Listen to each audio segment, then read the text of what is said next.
Las noches eran silenciosas en el pueblo. Debido a su trabajo en un restaurante de la ciudad, Sara regresaba por las madrugadas en su bicicleta. Sin embargo, todo fue diferente aquel día. Mientras volvía a casa, escuchó el llanto parecido al de un bebé.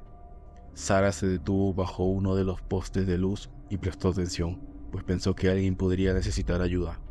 Esperó por un momento y oyó una vez más el quejido. Realmente es un bebé, pensó. Siguió el sonido del llanto hasta llegar a un lado del camino. Entre unas telas gruesas había un infante con los ojos cerrados. Sin dudarlo, lo tomó en brazos y pensó en llevarlo a la posta médica del pueblo. Volvió al camino y notó que el niño ya no lloraba. Le pareció extraño que alguien haya dejado a un bebé abandonado, pues todos se conocían en el pueblito y ella no sabía de ninguna embarazada. Pobrecito, alguien de la ciudad lo habrá dejado, se dijo. Cargando el bebé en uno de sus brazos, Sara montó su bicicleta y empezó a andar lentamente. El infante había dejado de llorar, pero seguía con los ojos cerrados. La mujer no le tomó importancia y siguió la ruta. Sin embargo, luego de más de 30 minutos, notó que por más que avanzaba, no llegaba a la entrada del pueblo. Volvió a detenerse en el camino y pensó en lo que estaba ocurriendo. De pronto, el niño empezó a llorar.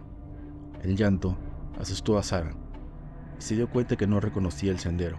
Al mirar al bebé, este había envejecido tanto que su piel estaba tan arrugada como la de un anciano. En ese momento, el infante abrió los ojos y Sara notó que estos se parecían a los de un reptil.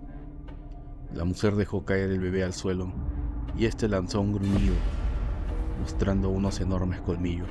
Sara dio un grito y empezó a pedalear con todas sus fuerzas.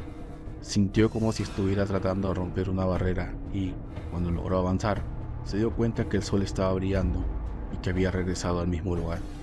De pronto, un auto se detuvo intempestivamente y Sara reconoció que era un amigo. El hombre bajó del vehículo y corrió a abrazarla. Fue entonces cuando Sara supo que había estado desaparecida por más de una semana.